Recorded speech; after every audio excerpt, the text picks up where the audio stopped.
everyone, GoldenNova here, and it's time to cover a theme I've been jonesing to talk about since July. Normally, when a new TCG exclusive archetype comes out, I'm chomping at the bit to cover it, but the Orbital Platform team had a suggestion this time around. Because now, in this biphasic release era of TCG archetypes, the first half feels a little underbaked. But now, with Age of Overlord's release, I can finally collect the whole thing together for research purposes. We'll climb the mountain to get a full view of our cards, uncover the enigmatic purpose of these mysterious masses, then see if there are any outside influences we can bring in to make sense of it all. It's time to tackle Tistina Explained.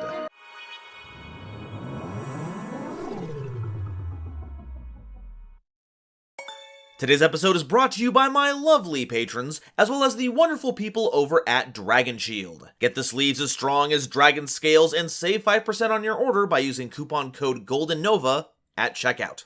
So, what's the deal with Tistina? Well, they're a series of aqua-type monsters of various attributes and levels, and actually have some of the strongest lore presentations of any recent TCG exclusive theme. They did a whole solo mode style teaser trailer and everything. The idea is that there's this core deep in the mountains, spreading a crystal rot, consuming living and non-living objects alike, and I hate to say this, really it brings me no pleasure, but this was not rolled out super well. Two of the monsters look like they belong to Adamantippators, the second wave has a fraction of the lore presentation, and reads like it should be part of the entity line considering the body horror implications. As far as mechanics go, they're a group of aqua monsters of varying levels and attributes, and the main focus is flipping our opponent's monsters face down, making them bow to our otherworldly alien majesty, and cleansing anything that remains. It's basically like they took Destructive Daruma Karma Cannon and made it a whole theme. Let's take a look at those monsters and get a handle on what they do. Fallen of Tistina is a level 1 water monster with 200 attack and 0 defense, and you can send this card from your hand or field to the graveyard to place a Divine Domain Batistina from your deck face up in your field zone. If any number of face-up Tistina spell or trap cards you control are destroyed by an opponent's card effect while this card is in your graveyard, except during the damage step, you can banish this card to special summon a light Tistina monster from your hand, deck, or graveyard. This makes for a strong starter and a piece of insurance, because our field spell is going to be very important for mobilizing our game plan. And if they try to take out our field spell, or any of your other spells and traps, you can spring another Tistina on your opponent. Kind of annoyed that the spells and traps have to be destroyed by your opponent and can't be enabled by your own effects.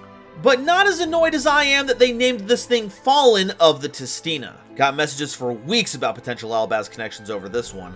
Returned of the Tistina is a level 2 fire monster with 500 attack and defense, and if this card is in your hand, you can target a Tistina monster you control, except a copy of this card, special summon this card, and if you do, its level becomes that targeted monster's level. If this card is in your graveyard, you can target an Aqua Xyz monster you control and attach this card to it as material. So, congrats, you've got a great card to pair with any monster to access your Xyz pool. Generally, we're gonna use this to help make our rank 10, but because there's no restriction and we have a lot of different levels, the sky's the limit. But of course, the main ones we want to focus on are Aqua Xyz, since this will infinitely refill its material. And there's actually a few targets out there, 20 in total. That being said, which of those aquas we can make cuts the pool down significantly, to say nothing of the actual good ones. But trust me, the good ones are really good. This is a conversation more for the tech pick section, so we'll be returning to this topic soon. Sentinel of the Tistina is a level 3 wind monster with 1200 attack and 1400 defense, and if this card is in your hand or graveyard, and you control a light Tistina monster, you can special summon this card. You can target one Tistina monster or one face down card you control, destroy it, then add one Tistina card from your deck to your hand. Yeah, it's repeatably summonable and doesn't banish itself, though it does require you to have one of your bosses on board, since those are all the light ones we have. It also acts as kind of a searcher, popping itself for another face-down card, which can include set spells and trap cards to find your Tistina monsters. This can be looped turn after turn to make sure you have the right monsters in rotation, but it does just look like a baby version of Adamantippator Risen Raptite, sinking just about any amount of credibility this theme might have had. No one can look at Tistina without thinking of another, better archetype. The only thing that could possibly save this is an eventual Tistina Adamantippator lore crossover, where the Tistinas have been made long dormant and less aggressive, congealing into smaller creatures with wills of their own. But the researchers dug too deep, too greedily, discovering the dormant Tistina core, explaining the as-yet unfollowed up on dark core found in Adamantipator Relief. Konami, please, I just want to help. Let me into the writing room. Let me in! Hound of the Tistina is a level 4 Earth monster with 1800 attack and 700 defense, and if this card is in your hand or graveyard and you control a light Tistina monster, you can special summon this card. And while your opponent controls a face-down defense position monster, Tistina monsters you control can attack directly. This one has, let's call it, slightly less utility than the other cards, but does make for great Xyz material and a way to end games. No need to worry about a board if you can just jump right over it. And since you can summon this for free once you have your boss, it's like they have a whole extra secret effect. I also like that your opponent only needs to have one face-down defense position monster to make this work and not all of them. It's like that one monster is letting them into a secret side door into the venue, and the idea of a giant, unknowable god shard sneaking into a concert so no one knows they broke no Nickelback November is simply perfect.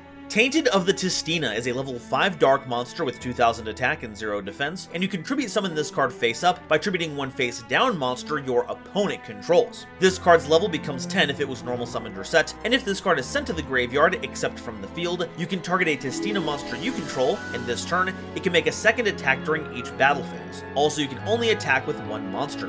That's right, while it's not a free special summon, Tainted is a kaiju, though you're gonna have to force the issue since it's not often that people are gonna be willingly setting their monsters. Being level 10 works wonders with Returned, getting us our big boss monster, and by detaching it as material, can give that boss a double attack. Spoilers, this is setting up a pretty easy OTK, so getting this into rotation is paramount. But it also really muddles up the lore. Like, the Tistina is supposed to be the corrupting force here, you know, infecting the land with that crystal rot from earlier. Does this imply that Tainted is worse? Or something in opposition to the Tistina? Or is it just going through an edgy phase before finally packing up and joining the family business of consuming the globe in a giant crystal orb? Really, it's impossible to tell. Speaking of horrifyingly alien and controlling parental figures, Crystal God Tistina is a level 10 light monster with 2000 attack and 3000 defense, and during your main phase, you can change as many monsters your opponent controls as possible to face down defense position. Then you can send all face up cards your opponent controls to the grave. And if this card in its owner's possession is destroyed by an opponent's card, you can change as many monsters your opponent controls as possible to face down defense position, then you can send all face-up cards your opponent controls to the grave. Yeah, this card has the same effect on it twice, though with different activation conditions. Remember how I said earlier that this deck is Daruma Cannon? Well, here it is. Except it's kinda better, because it only hits your opponent and takes away all their face-up cards, not just face-up monsters. So this can hit back row too. This was the previous big boss to build your strategy around, and for good reason. It clears the way of problem monsters, giving you a chance to swing in with Hound for lots of damage, maybe even game.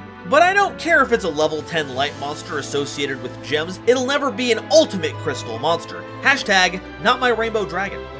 Demigod of the Tistina is a level 10 light monster with 2000 attack and 0 defense, and if you control a Tistina card, you can special summon this card from your hand, then you can add a Tistina spell or trap card from your deck to your hand. During your opponent's turn, if you control Crystal God Tistina as a quick effect, you can change as many monsters your opponent controls as possible to face down defense position, then you can send all face-up cards your opponent controls to the grave. Okay, things are starting to get a little spicy here. You can get this on board as long as you have any Tistina card face up, including our spells and traps, and even nets you one when summoned. So if you somehow don't have the field spell yet, this is your chance to grab it. We've also got Crystal God's effect again, but during your opponent's turn, giving us even better coverage, as well as a strong disruption tool. Not many themes in the game are going to be able to operate with face-down monsters, since they need to be face-up for most extra deck summons. So don't let the name fool you, this monster is just as much of a threat as the original. But, you know, if you're going to keep the name, you might as well learn at least one gravity spell, like, come on.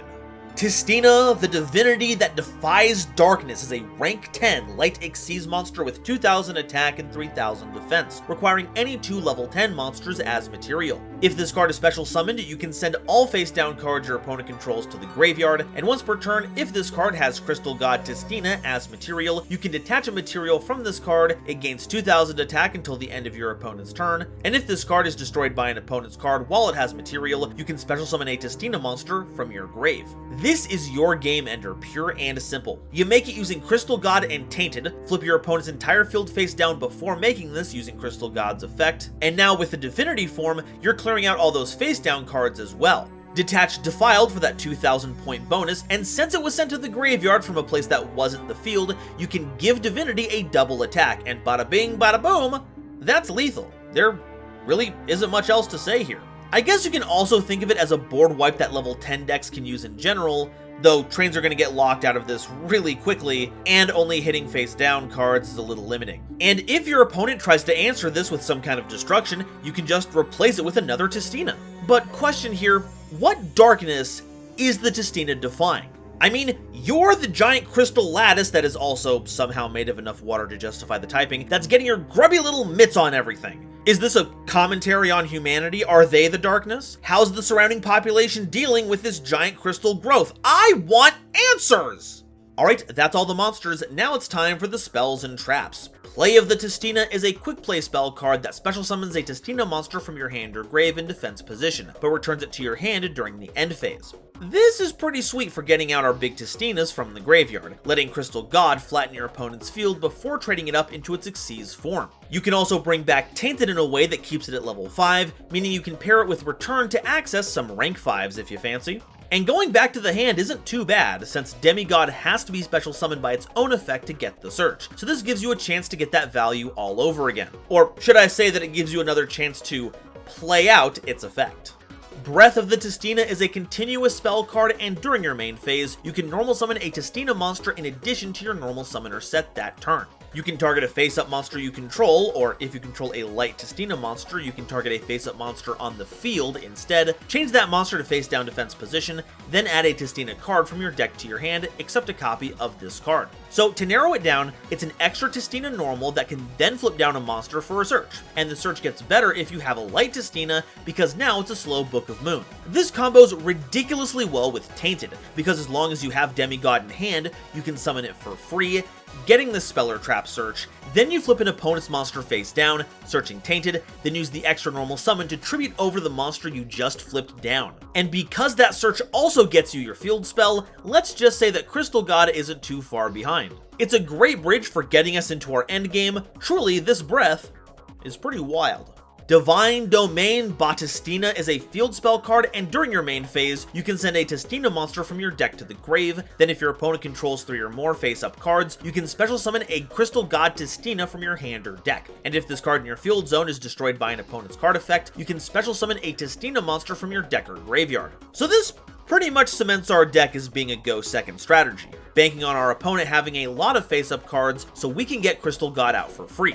And because we can send a Tistina to graveyard, this means we can grab Sentinel to revive it, nabbing a free search for whatever we want. And even if our opponent throws some destruction removal at it after it's resolved, we're still going to get our monster on board because of that floating effect. This also works really well alongside Fallen, since it will get us Batistina at the drop of a hat, and adds another floating effect to get one of our massive light Tistinas, highly disincentivizing our opponent from actually trying to interact with us. Now we just, need to fight decks that actually destroy as part of their interaction. I mean, not to be a downer here or anything, but right now we've got monsters like Noir and Goblin's Crazy Beast that remove without destroying. Even a generic card like Cosmic Cyclone bypasses this whole safety net. If this had come out a year or so ago while DPE was on everyone's mind, this might have had some utility. But right now, I think Tistina needs to work on its domain expansion.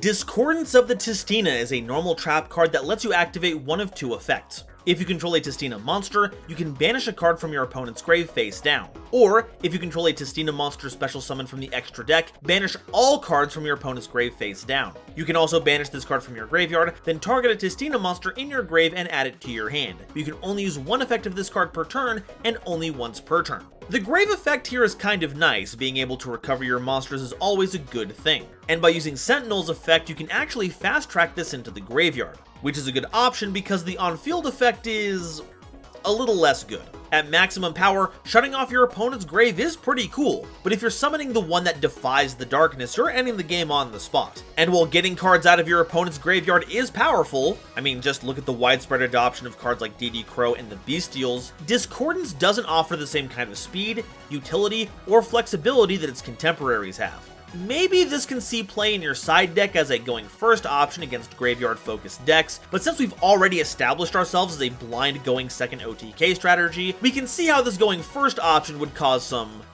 discord.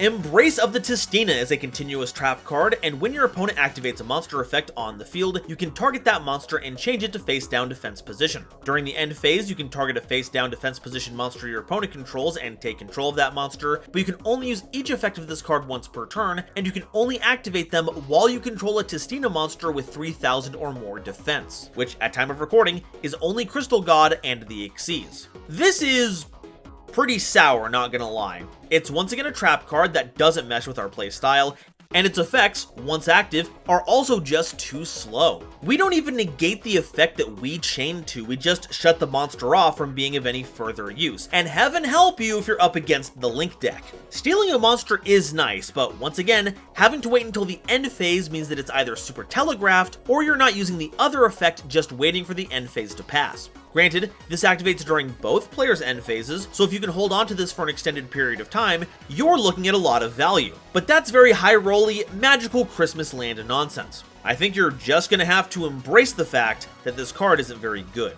Signs of the Tistina is a continuous trap card that you activate by targeting a face-up monster on the field. Special summon this card as an effect monster, a level 10 light aqua monster with 0 attack and defense that is still a trap card, and has the following effects. During your opponent's turn, when that target leaves the field, destroy this card. During your opponent's turn, when this card leaves the field, destroy that target. This is a pretty interesting inclusion because it effectively acts as another light Tistina monster, which we need for a variety of our effects. It also comes with a Destiny Bond style effect for all my Pokemon aficionados out there, but only during your opponent's turn. If our opponent's feeling aggressive, we can effectively flip this on our opponent's battle phase and take one of their monsters out with it. But it's baffling that it only applies during the opponent's turn. Still, despite my befuddlement, this is more utility than we've been getting out of our other trap card offerings this set. And because this was part of the first wave, and the others were part of the second, that should have been a sign that things were going downhill. Alright, now that you've got a handle on the Tistina, let me show you a little combo to get that OTK going. All we need is either a single copy of Fallen of Tistina or the field spell, and your opponent needs to have 3 or more face-up cards, with at least one being a non-link monster. Sucks that it's not entirely in our control and actively requires our opponent to pop off so we can function, but this is just how the deck is, we're just gonna have to roll with it. Start by getting Tistina onto the field, using its effect to send Sentinel from deck to graveyard while summoning Crystal God out of our deck. Then we revive the Sentinel, immediately feeding it to itself to get breath. Activate that, then because you have a light Tistina monster, you can flip down an opponent's monster, searching as tainted. Use the additional normal summon granted to us by breath to tribute over that monster we flipped face down, then flip down their field with Crystal God, wiping out any remaining face-up cards. Then we overlay for Xyz Tistina, take care of all the face down cards, detach Tainted for that extra 2000 attack, then use Tainted's effect for that double attack, winning us the game on the spot. Provided your opponent didn't set up any kind of interaction beforehand, but that's where the remaining cards in your hand are coming in. Alright, so that's all the Tistina cards, but what do we do with them? Well, the above combo is really all we can afford to focus on. While Demigod does give us a way to mess with a variety of summoning methods, we lack a robust win condition that holds up against a stiff breeze. So much like our crystallized creatures, we need to build ourselves a glass cannon, wrecking our opponent in one shot to take advantage of any of their fumbles. So what can we play to help them out? Since we have a level 2 Aqua monster in our deck, there's a temptation to run Totally Awesome. Part of the problem is that we only have a single level 2 Aqua monster, and they don't exactly synergize with each other. We can't target a returned to special summon a returned out of our hand. But a free negation every turn is pretty stellar, so you might want to consider splashing in some frogs to make this monster. Or better yet, play some Paleozoics. If you're worried about your going first game, these provide some excellent interaction, and also give us access to Opabinia and Anomalocaris, both of which we can recharge with Returned to give us an infinite number of searches of Paleozoic trap cards and removals with Anomalocaris. If our monsters keep being banished, either by our opponent's effects or our own machinations, Levier the Sea Dragon is there to help. With Returned continually refreshing its material, we can keep summoning those level 4 or lower banished monsters so we can keep up our game plan. Number 101's Silent Honor arc is actually pretty funny. Normally, when you absorb a monster with its effect, it no longer has the materials to do that absorb effect again next turn, but put a Returned under it, and now it has 2 materials. So you won't be the only one supplying monsters as a regenerating Xyz material factory. As far as splashing cards, we don't have a lot of good options. My first idea was to see how it worked with Ice Jade since they're all aqua, but it turns out a lot of their effects only deal with water monsters, which we aren't exactly flush with. Cosmoclore is the one exception to this, as it's a level 10 monster we can special summon from our hand as long as there's a face-up field spell on the field, so at least it makes for easy material for Xyz Tistina. If anything, a small engine of Tistina should be put into Ice Jade decks purely as an alt-win condition, because flipping down an entire field is still pretty good. Tearlaments was also another idea I floated around, but with Kit Kalos still out of commission at time of recording, we'd have to find some other fusion to make use of. If you want a monster that can help drive through our opponent's field while activating as few effects as possible, summoning our free level 10s can lead us into a sweet Gustav Max, followed by Liba. If you don't detach for the burn, that's 4 attacks on a 4,000 attack body. How's that for performance engineering? Did you know that we could also make Egyptian God Slime in this deck? Yeah, just like Metal Reflect Slime, Signs of the Tistina is a level 10 aqua monster with 0 attack, which means you can get a gigantic monster that shields your opponent from targeting, both in terms of attacks and effects, which is pretty gnarly. Also might explain why its effect only works on our opponent's turn. Can you imagine the value of activating this and then essentially link summoning it away for a giant 3,000 attack monster, only for your opponent to lose another monster? Kinda based. As for a silly tech pick, look, I don't want to do this. I don't want it to be the case any more than you do, bub. But tokens are face-up cards on the field. And you know a really easy way to give your opponent 3 face-up cards, thus enabling Batistina's extra summon of Crystal God? That's right, Ojama Trio. Ugh. Fill your opponent's field with fluff, get the additional effect off of Batistina, and with any luck, they won't have any link monsters they can use to get those off the field. Tistina are annoyingly bad, so them and Ojamas were basically made for each other. Alright, that's all the info I have on Tistina, but let's see how it all ranks up against the Nova scale. Novelty. I don't really know what the design thesis for this deck is. It doesn't really care about our own cards being face up or down, it's just a disruption tool against our opponent. And we already have cards like Book of Moon and Eclipse for that. It makes a mild amount of thematic sense, making the enemy grovel in the face of our otherworldly grandeur, but the flavor is so thin on the ground you'd hardly know what was going on here unless you had a lore blurb to talk about it. Say what you will about other lore themes, most of them, at a cursory glance at the art, will tell you what's going on in the story. There really isn't much new to sink our teeth into here, so I've gotta give Tistina a 1 in novelty. Objectivity. I could easily see a future piece of support coming out to tie all of this together. We've got a number of search effects, an OTK, and lots of non-targeting, non-destruction removal. Tack on some kind of continuous effect that keeps your opponent from responding to Tistina effects, and you've got something playable here. That being said, I'm not holding my breath for it. This archetype has game, but it's not game-breaking. So for being a very, very fair deck, Tistina gets a 5 in objectivity. Versatility. Some minor synergies exist here, but it's an uphill battle. We're a multi-attribute deck being propped up by an underserved type with only 1 matching level by default, leaning primarily on what our opponent's field is and what cards are face down or face up. This hardly even works with other themes that want their cards flipped face down. I was this close to putting Sub-Terrors as the archetype we could splash in for the silly tech pick, since Breath flips a monster face down, potentially summoning our big Sub-Terrors out of our hand. But guess what? The search happens after the monster is flipped face down, thus causing the Sub-Terror behemoths in hand to miss timing, so it also doesn't work with one of the most infamous flip decks in the game! I'm sorry, but with how insulated this theme is to outside help, I'm only going to be able to give a 1 in versatility. Awesomeness. Despite everything, there is this glimmer of light that I can see that sometimes bounces off the facets of these gooey crystals. Maybe I'm being a toxic optimist, seeing the best in these archetypes despite their abysmal structuring, but I wouldn't mind being in the pilot seat for this theme, even though I wouldn't ever seek it out actively myself. Tistina gets a 2 in awesomeness, resulting in a total Nova scale of 9. And that's all I have to say about Tistina. Sadly, my patience was not rewarded, and now we're stuck with probably the worst flop in TCG exclusive history. I'm honestly surprised Tistina isn't getting the War Rock treatment from the community at this point. However, the possibility of improvement is still here. Spirals taught us that, and flipping monsters face down is a ridiculously powerful mechanic. Here's hoping that double helix for the theme shows up soon. In fact, you may even want to pray for it. anything to appease our crystal god. But now, I want to hear what you all have to say. Do you agree that Tistina don't quite gel together, or is there some secret knowledge hidden in those shining peaks? And which one's your favorite? I do fancy the imagery of Crystal God Tistina, very biblically accurate of it. Let me know in the comments, and if you haven't already, please make sure to like this video, subscribe so you don't miss an episode, and share this video with somebody you know who loves Yu-Gi-Oh! It really does a lot to help me out. Today's episode is brought to you in part by Dragon Shield. Get the sleeves as strong as dragon scales that also come with their own lore while saving 5% on your order. Just make sure to use code GoldenNova at checkout.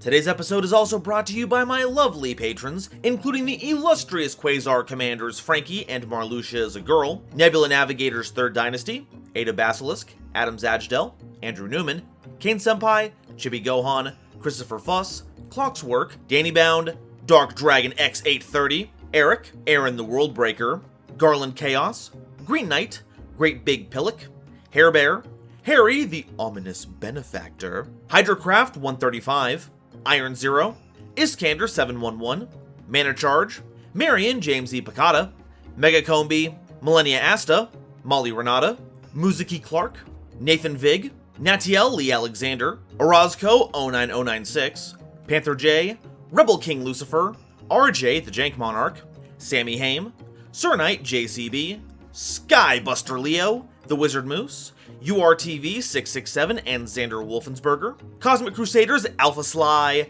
Almento 5010, A Random Pup, Ariel Kersey, Beluga Masta, Blue Gem, Borger with a Shotgun, Chaz Ghost, Corbinisms, Drachenwald, Eki Bullock, Emony, Eva Padilla, Hike Boyagian, Howling Zangetsu, Herbal D, Inblink, Gesture Design, Kale the Dragon, Carp, Kevon Public, King Scarlet Yu-Gi-Oh!, Lord Whoop-De-Doo, Manga Pages, Matt Simmons, Michael Shimabukuro, Mustafa Aiden, Nitromo, Psycho Reaper Gaming, Shizuki Nijimura, Sophie, apparently, Stephen Williamson, Taylor Seymour, The Legendary Raven, Tucker Ordorn, Venusian Teapot, and Zeldreka, as well as the wonderful Starlight Explorers you see on screen now. If you'd like to help me in my journey in covering all of Yu-Gi-Oh's archetypes, get my videos early, be a part of these credits, and participate in monthly custom card reviews, I'd be super grateful if you'd consider checking out my Patreon in the description or joining as a YouTube member.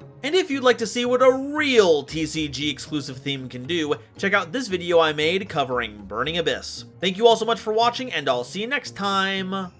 Bye-bye.